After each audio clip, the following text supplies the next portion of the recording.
સમાજનો આ આર્થિક પ્રશ્ન છે.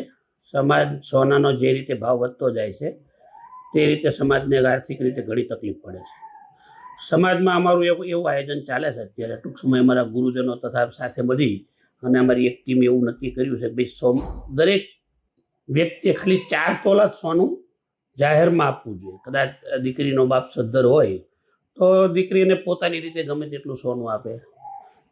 દીકરીનો સસરા સદ્ધર હોય તો એ પોતાની રીતે ગમે તેટલું સોનું આપે, પણ એ ઘર મેળે. પણ જાહેરમાં જે પણ આવતું હોય ત્યારે જાહેર નિયમ બનાવ્યો હોય તો 4 તોલાનો સોનાનો અમે નિયમ બનાવવા ટૂંક સમયમાં જઈ રહ્યા છીએ. અને સાથે સાથે અમે બીજા ઘણા જે રિવાજો છે તે બંધ કરવા માંગીએ છીએ, જેવા કે શ્રીમંતના કામમાં કપડાં આપવા, પછી સગાઈ કરે ત્યારે આપણે કપડાનો વ્યવસાય કરીએ છીએ, વ્યવહાર કરીએ છીએ.